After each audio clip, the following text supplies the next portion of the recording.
Quando aquela canção, como espero um dia que verei, quando essa canção se torna uma realidade dentro de nós,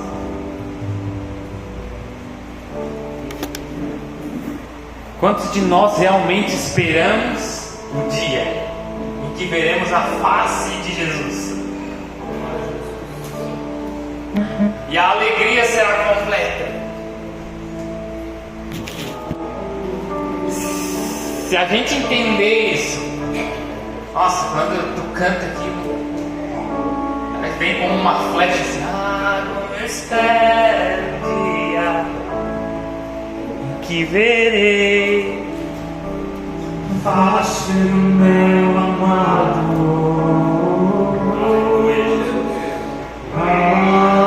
Como eu espero o dia em que a alegria enfim será completa. Nesse dia não vai haver mais dor.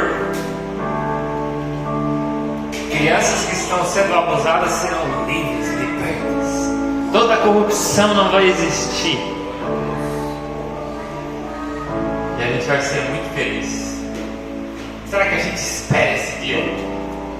Eu já fui aquele cara que disse, Jesus podia esperar mais um pouquinho. Tem muita coisa ainda para fazer na terra.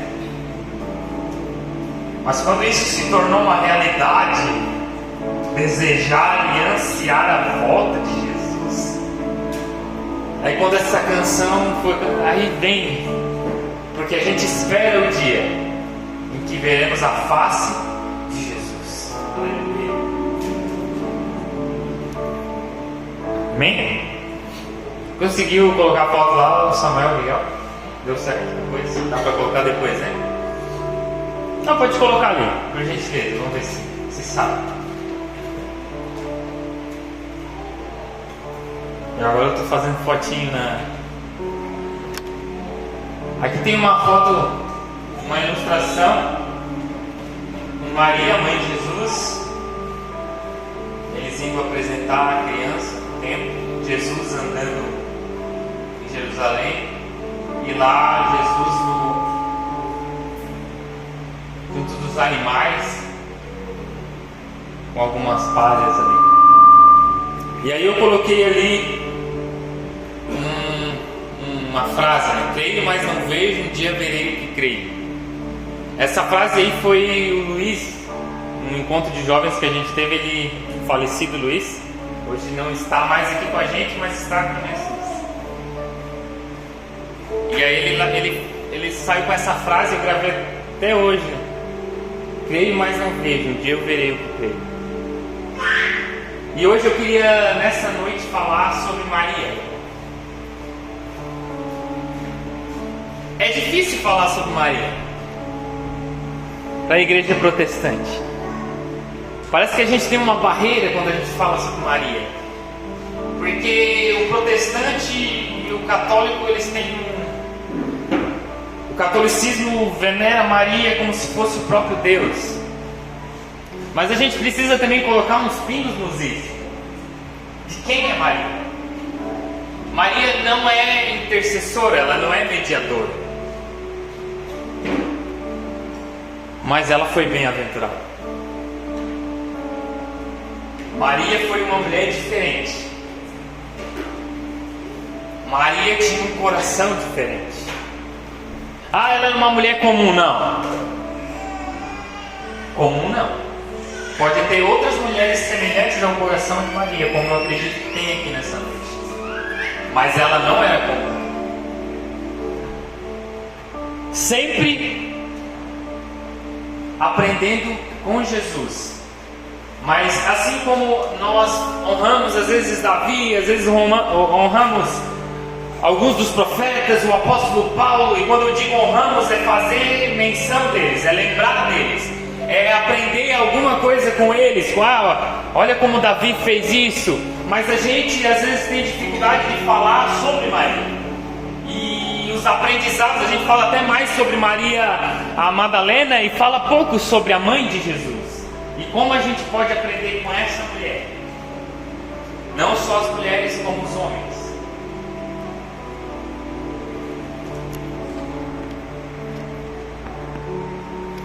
Havia profecias, depois a gente vai orar a hora que eu ler o texto. Haviam profecias a respeito do Messias, de um menino que ia nascer, ia trazer cura, ia trazer restauração, ia alinhar as coisas, ia trazer liberdade aos aprisionados. E essas profecias, através de Isaías, de Zacarias, dos profetas, isso foi gerado no coração dos israelitas. E as mulheres, as virgens, as adolescentes e as jovens, elas tinham o sonho de ser a mãe do Messias. Tu imagina, havia uma profecia que o menino ia nascer de uma virgem. Talvez até na cabeça delas, elas eram virgem e iam ter relações com algum homem, elas teriam um bebê e esse seria o Salvador. Mas literalmente essa mulher seria virgem. Ela não teria relações com um homem quando ela engravidasse do Messias. Mas eu fico imaginando as mulheres quando estavam grávidas e talvez elas conversando, sabe lá se ele não é o Messias? Será que não é ele? Será que não é ele que vai libertar o povo? Era o sonho de uma mulher querer ser a mãe do nosso Salvador. Vamos fazer menção do texto?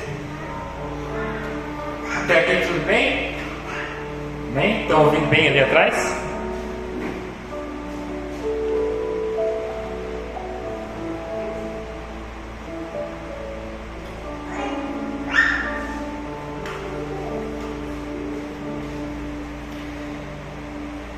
Lucas capítulo 1, versículo 26. No 6º mês foi o anjo Gabriel enviado da parte de Deus para uma cidade da Galiléia chamada Nazaré, a uma virgem desposada com um certo homem da casa de Davi, cujo nome era José. A virgem chamava-se Maria. E entrando o anjo aonde ela estava, disse: Alegra-te, muito favorecida, o Senhor é contigo. Ela, porém, ao ouvir esta palavra, perturbou-se muito e pôs-se a pensar no que significaria essa saudação. O que esse cara está vindo saudar desse tipo? Versículo 30. Mas o anjo lhe disse: Maria, não temas, porque achaste graça diante de Deus. Eis que conceberás e dará à luz a um filho, e quem chamará pelo nome de Jesus. Este será grande e será chamado Filho do Altíssimo. Deus, o Senhor, lhe dará o trono de Davi, seu pai. Ele reinará para sempre sobre a casa de Jacó, e o seu reinado não tem fim. Então disse Maria ao anjo: Como será isto, pois eu não tenho relação com homem algum? Respondeu-lhe o anjo: Descerá sobre ti o Espírito Santo, e o poder do Altíssimo te envolverá com a sua sombra. Por isso também o ente santo que há de nascer será chamado Filho de Deus. E Isabel, tua parenta, igualmente concebeu um filho na sua velhice, sendo já este o 6º mês que aquela que dizia ser estéril. 37. Porque para Deus não haverá impossíveis, não há causas impossíveis em todas as suas promessas. 38. Então disse Maria: Aqui está a serva do Senhor, que se cumpra em mim conforme a tua palavra. E o anjo ausentou dela. Amém? Estenda sua mão para cá, para que todos nós venhamos compreender a palavra. Eu quero ser breve. Pai, aquilo que o Senhor já tem ministrado no meu coração, aquilo que o Senhor já tem me ensinado, me corrigido, aquilo que muitos dos irmãos aqui já sabem, mas precisam ser lembrados, assim como eu. Pai, nos ensina, Senhor, que nós vamos aprender, Senhor, com Maria, aprender de Ti, Senhor, que é manso, que é humilde, e aprender com essas pessoas que foram servos, que tinham um coração humilde, um coração quebrantado. Nos ensina, Senhor, e ao decorrer da semana a Tua palavra venha continuar mexendo em nós, Senhor, para fazermos a tua agradável, a tua boa vontade, Pai. Senhor, se tem alguém aqui com dificuldade de compreender, que venha sair nessa noite, Senhor, cheio de conhecimento e de aprendizado, Pai. Em nome de Jesus. Amém. Amém? Por que Maria? De tantas mulheres que haviam na época dela, de tantas mulheres que já haviam há alguns anos, desde as profecias. Por que Maria? Ela vinha de ela mora em uma cidade bem pobre, que mal era reconhecida, que não foi nem citada por Flávio José, que citou 50 e poucas cidades de Jerusalém, né? Um lugarzinho de 300 a 1000 pessoas. Por que não de Jerusalém? Por que não de uma cidade grande, de uma cidade conhecida? Por que de uma cidade simples, de uma cidade pequena? Ela tinha uma vida simples. Ela não tinha status, ela não era reconhecida pela população, ela não era uma mulher popular, ela não era filha de um rei, de um príncipe. Ela era uma simples moça, uma simples jovem que estava noiva de José. Mas por quê? As pessoas na época, lembra daquela passagem, né, quando Jesus de Nazaré e como é que era o nome dele? Era Filipe para Natanael, né? E aí Natanael disse: tu soube daquele, o Messias, ele vem de Nazaré. E aí Natanael disse: mas pode alguma coisa boa vir de lá? Pode alguma coisa boa vir do meleiro?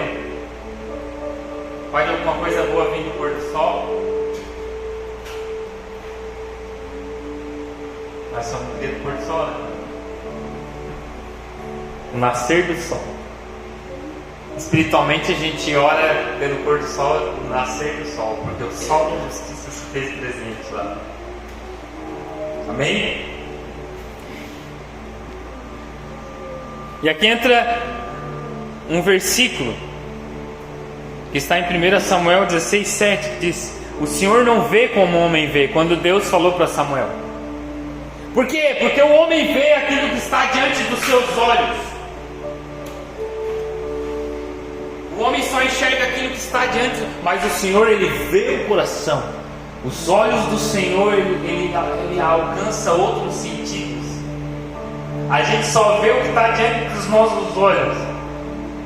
A gente já não consegue ver o que tem para lá. Mas o Senhor vê o coração. E há uma diferença grande de nós para Deus, né? Porque às vezes a gente acha que Deus é. Quão insondáveis são os seus juízos, quão inescrutáveis são os seus caminhos, quão imapeáveis são os seus caminhos. Quem foi o seu conselheiro? Quem somos nós para dar um conselho para Deus? Porque se comparar nós com Deus, nós escolhemos até na hora de namorar, a gente quer escolher o mais bonitinho ou a mais bonitinha, porque a gente olha sempre o exterior.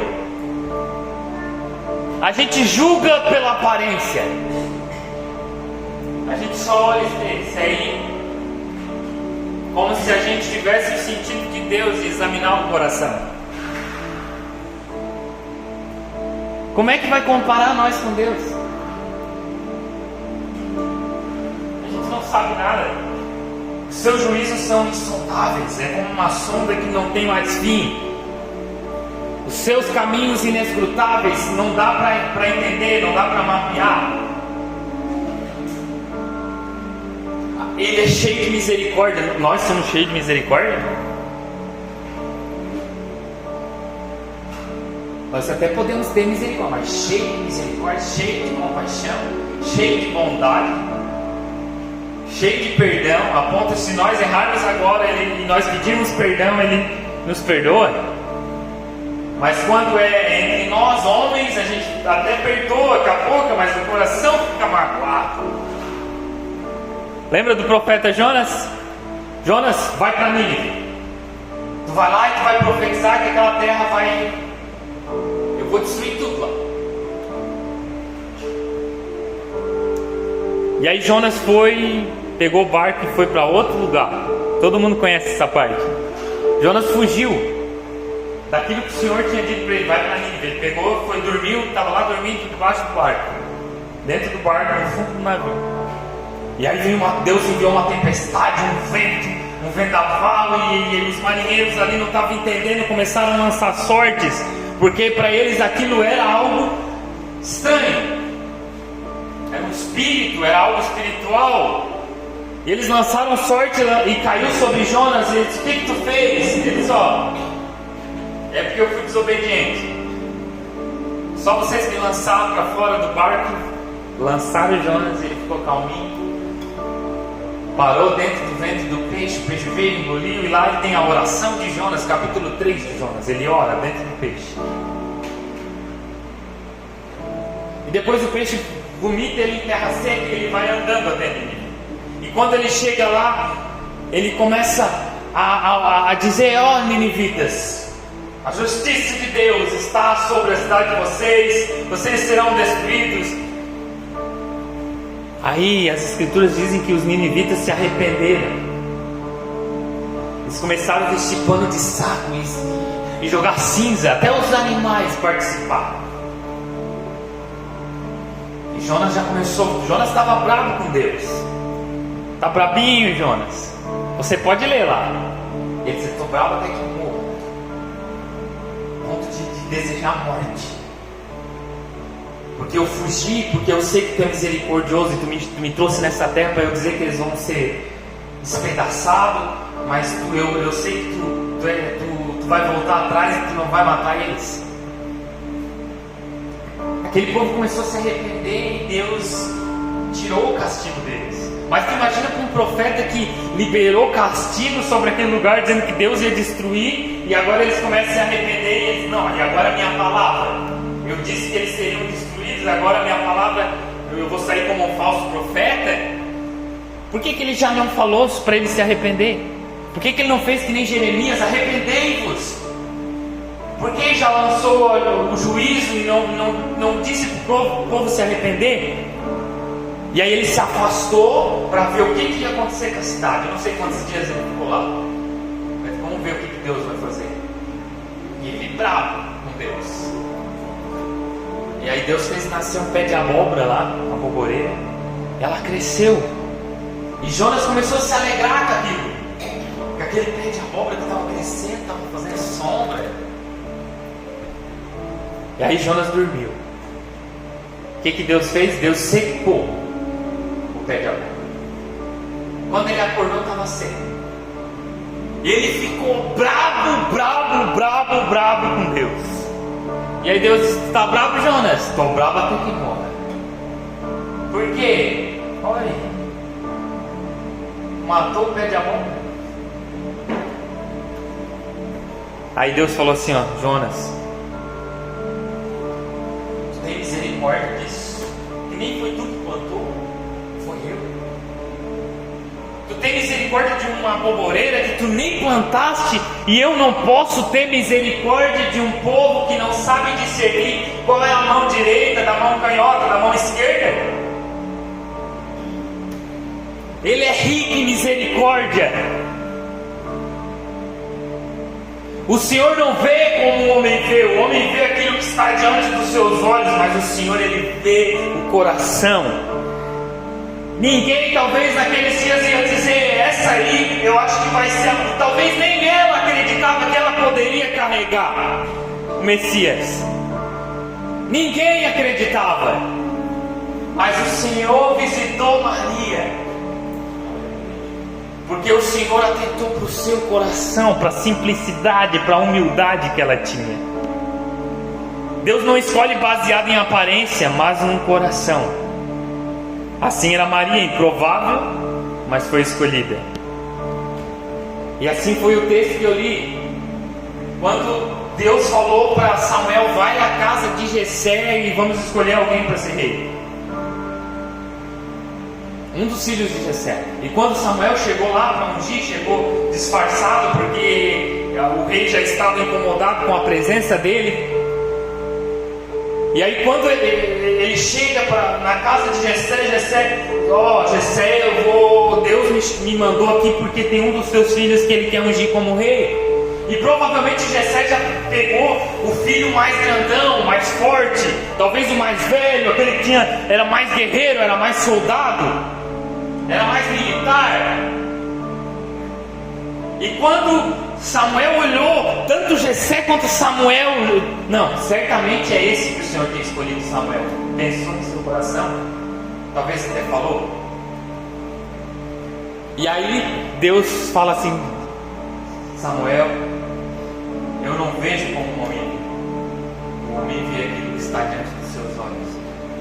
E foi o segundo filho, o terceiro filho, e foi. Acabou.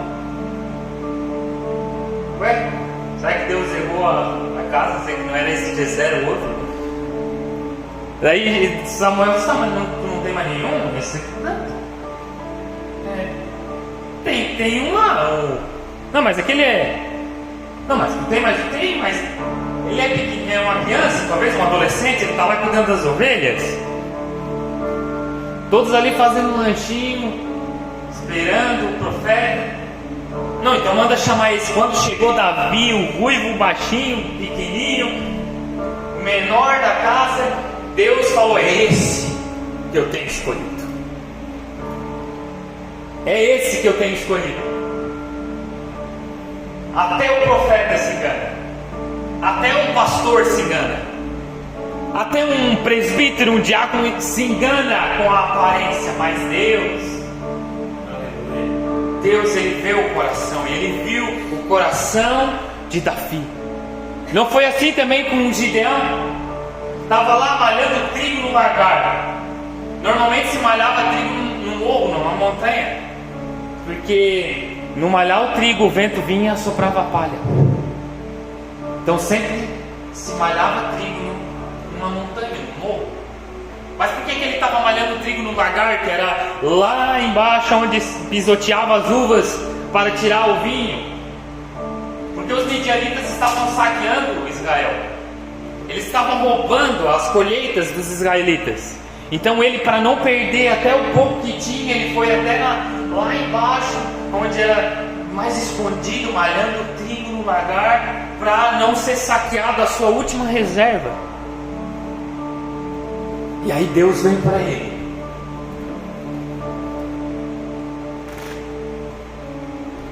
Gideão, eu tenho te escolhido. Ele estava com medo. Eu tenho te escolhido, Gideão. E aí ele disse assim: para libertar Israel das mãos dos midianitas. E aí Gideão disse: tá, mas eu sou da tribo de Manassés, da família mais pobre de Manassés, e eu sou ainda o menor da minha casa. Ele era da tribo de Manassés, e dentro da tribo de Manassés ele era da família mais pobre. Dentro da família dele ele era o menor. E ainda estava com medo. Mas Deus chamou ele. E para mostrar ainda que era Deus, ele foi tirando os soldados de Gideão até que ele ficou só com 300 contra milhares de midianitas. Porque Deus faz isso. Ele olha para o coração. Ele não escolhe os capacitados. Ele não escolhe aqueles talvez que eu tenho curso de teologia. Não que você não possa ter, mas ele sempre vai olhar para o coração. É o primeiro critério de chamar de Deus. É o coração e a humildade. Se fosse assim, se fosse pela teologia, quando Jesus veio, ele chamou quem? Foi os fariseus? Os fariseus ali o templo estava cheio de mestres que ensinavam orações, que ensinavam o Pentateuco, a Torá, as oratórias. estava cheio de mestre no templo. Jesus veio, não chamou nenhum rabino, não chamou nenhum mestre, chamou um pescador, estava lá pescando. Aí olhou o outro estava cobrando imposto. Ei, Levi, Mateus, vem, segue. Pedro, João, vem, segue. Por quê? Porque ele não escolheu os pastores, os presbíteros? Se fosse nos dias de hoje, já pensou se Jesus não tivesse vindo naquele tempo, ele tivesse vindo hoje, e ele chegando aqui, ele não escolhesse os pastores, o pastor Ricardo, o pastor Marco, ele não escolhesse os diáconos, ele não escolhesse talvez nenhum de nós, e ele fosse lá no bar e segue-me, e ele entrar na lanchonete e segue. Já pensou se a gente passasse por isso? O coração dele estava tão desalinhado com Deus, cheio de soberba. Graças a Deus não sou como aquele publicano, aquele cobrador de imposto. Um fariseu disse, pecador. E lá estava o publicano, o cobrador de imposto. Deus tem misericórdia de mim, porque eu sou pecador.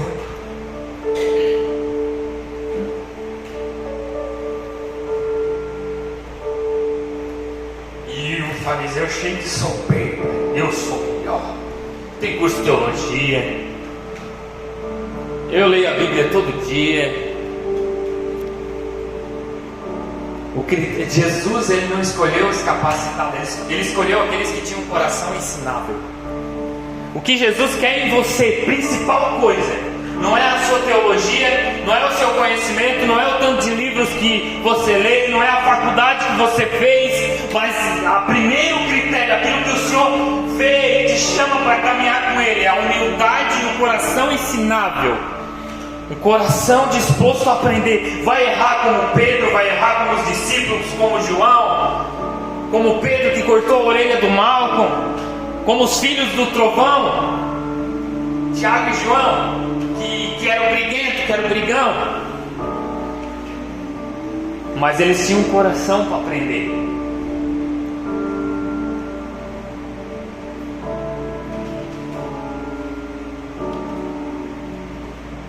Nenhum deles seria a escolha humana, mas todos foram a escolha de Deus.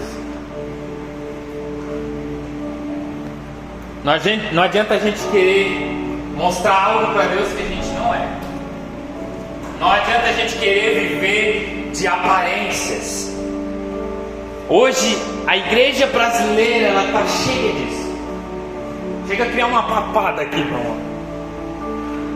Grandes eventos, congressos, o cara chega, oh meus irmãos, estão lá sentado aqui atrás do púlpito assim, ó, um cara bravo.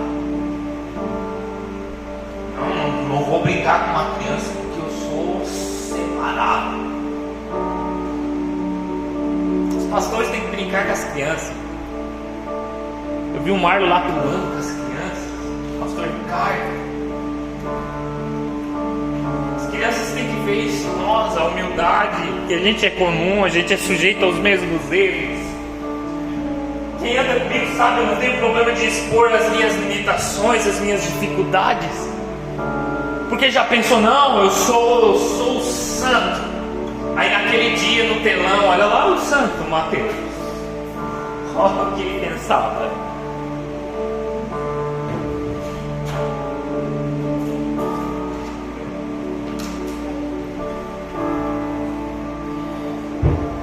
E às vezes a gente quer mostrar algo que a gente não é. Viver de aparência como Roboão, quando roubaram o seu ouro e ele vai lá e os escudos que ele tinha de ouro, os soldados tinham, agora ele faz de bronze para mostrar que está tudo bem. Como aquela figueira que estava cheia de folhas, Jesus foi para comer algo e não tinha nada, Jesus lançou um juízo sobre ela, seca. Por quê? Porque ela estava mostrando muito, estava mostrando que tinha muito, mas não tinha fruto, não tinha nada. E o ramo que estiver e não der fruto será tirado e será lançado fora. Tem que dar fruto. Fruto de humildade, de simplicidade, de boas obras.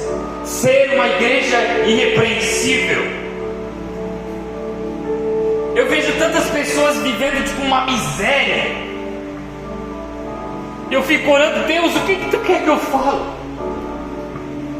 Porque a gente vê as pessoas sofrendo, e sofrendo à toa, por não entender.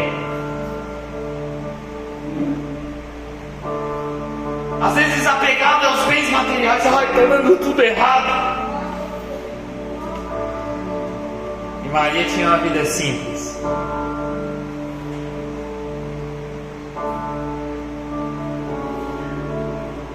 Existem pessoas que vivem de aparências, outras que mostram muito, mas não produzem nada.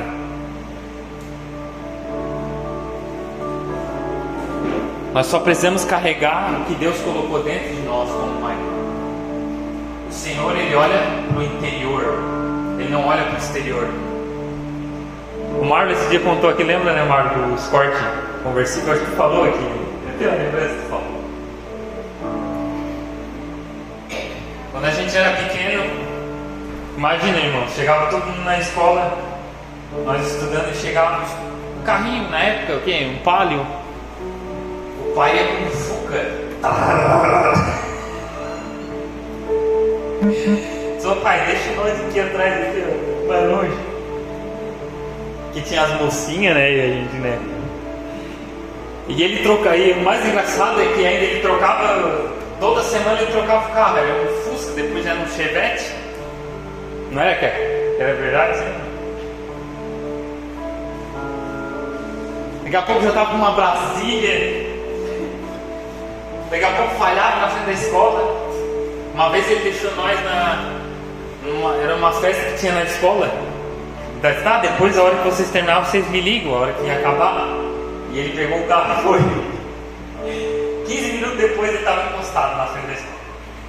O Marco olhou para mim. Olá, Matheus. Olha lá, já veio. E aí teve uma vez que ele comprou um Escort conversível. Nossa, irmão. Tinha que abrir manual, assim, ó. Mas parece que o cara tava num carrão, né? Parecia um carro Escort conversível. Ficava aquele vento balançando assim. Podia levar nós lá na frente da escola. Pai, pode ir bem na boca, assim, né? Aí um dia choveu, irmão. Pensa num carro que cai água, né? Não é, mãe? É verdade, não é? Começou a molhar, nós indo para a escola, começou a molhar tudo. Escorrer água, botando pano aqui. Meu Deus. Por quê? Porque a gente olha para o exterior. O Fusca nós não ia se molhar. O Chevette, Brasília. Mas naquele dia nós se molhamos. E aí Maria disse: tá, mas como é que vai ser isso? Mais uma vez eu não vou conseguir terminar a mensagem, que a hora está falando. Como é que vai ser isso? Eu não conheço homem algum. O Espírito Santo descerá sobre ti, e tu serás cheia de poder. O Senhor nos escolhe na humildade, e às vezes Ele coloca promessas, Ele fala conosco, e a gente tá, mas como é que vai ser? O Espírito Santo vai descer sobre ti. Ele é lâmpada para os meus pés, é a palavra, é o Espírito Santo, e luz para o meu caminho. Eu fico imaginando uns farolzinhos no meu pé. Eu não enxergo o que está lá no final, mas cada passo que eu dou eu vou enxergando. É igual o farol do carro, parece que está tudo iluminado, mas se você desligar o farol, está escuro, está tudo preto. Eu já desliguei esse, desliga aí para a forquilinha no dia de noite, desliga, está tudo escuro. Não é nada iluminado, mas com o farolzinho aceso parece que a rua está toda clareando, assim. Parece que está dia. Lâmpada para... A gente não vai entender. Maria talvez não entendeu, ela não entendeu tudo como seria, mas ela precisava confiar. O Espírito Santo vai descer sobre ti. Às vezes nós não entendemos o que vai acontecer lá na frente. Se o Senhor mostrasse o que nós passaríamos, talvez a gente ia desistir. Se José soubesse o que ele ia passar e Deus mostrasse, talvez ele ia desistir. Lâmpada para os meus pés é a tua palavra, é o teu Espírito.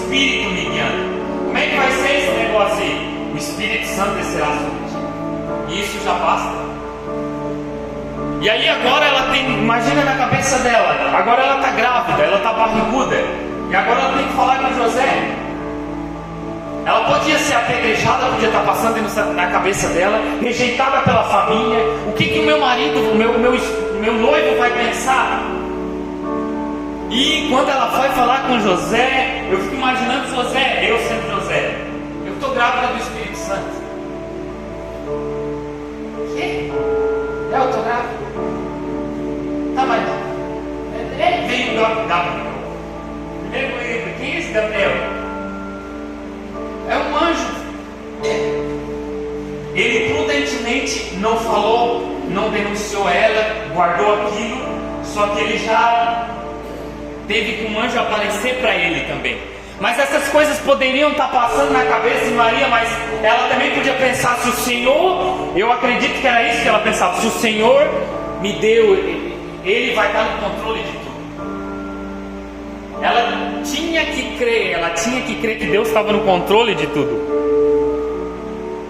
E aí Deus nos dá essas promessas e a gente às vezes não entende. Deus às vezes fala conosco alguma coisa que vai acontecer. As promessas estão na Bíblia, mas às vezes Ele dá algumas piscadinhas, alguns sinais. E a gente você não vai entender como que vai acontecer, de que maneira. Quando nasceu a promessa que estava em Maria, talvez ela pensou: o Filho de Deus vai nascer aonde? Se fosse talvez muitos de nós, eu pensei: não, se Deus deu, Ele vai nascer em um lugar bom, em um hospital bom, em um hospital particular, porque Deus não vai cuidar do seu próprio filho. Não, Ele nasceu na extrema-terra, Ele nasceu no coxo, onde estavam os animais. Não havia um lugar nos hotéis em Belém, porque Belém estava cheio de gente para se alistar, inclusive Maria e José. Mas ele nasceu, e em nenhum momento ela questiona: por que Deus aqui? Olha o que tu fez do teu próprio futuro. Tu disse que mas ela não questiona. Os pastores vão e tem um encontro com anjos que dizem: nasceu aquele que há de salvar o povo. E eles vão lá, chegam lá com presentes. Tem aquela dos magos, né? Mas enfim, eles chegam lá, porque anjos apareceram para nós e falaram que e a Bíblia diz que Maria guardava aquilo no seu coração. Quando ela foi apresentar Jesus no templo, não tinha um cordeiro de sacrifício, que era um sacrifício caro, algumas pombinhas, um sacrifício barato. Ela poderia pensar: Jesus, Deus, se tu me destes este filho, então por que agora eu vou apresentar como um sacrifício barato? Mas não, ela tinha um coração simples, e Deus se manifestava. Irmãos, se Jesus tivesse nascido num palácio, não teria sido tão lindo. Olha que roteiro bonito. Jesus nasceu no coxo. É bonito, não é? Olhando agora sim, a gente olhando para cá, que lindo, cara. Ele nasceu no mais simples do simples do simples. Mas quando a gente é o José naquela noite, que ele nasceu no simples do simples. Quando a gente é a Maria naquele dia que ele nasceu no simples do simples, será que a gente não ia questionar o propósito que Deus tinha colocado dentro de nós? Será que na hora de apresentar no templo a gente diz: Deus, eu queria dar um chinelinho melhor para ele, eu queria dar uma roupa, tu me destes esse filho, mas ele está com uma roupinha simples, ele está... Será que nós não questionaríamos? Mas cada vez ela não questionando e não abrindo a sua boca para questionar a Deus, ela só começava a ter sinais. E aí chegou Simeão e disse assim: agora os meus olhos viram, dentro do templo. Agora os meus olhos estão vendo o meu Salvador, eu posso morrer em paz. E aí a Ana que estava lá orando, a senhorinha de, sei lá, 94, 84, sei lá, anos, lá no templo em oração, quando ela vê aquela cena, ela diz: é esse. E Maria guardava em seu coração.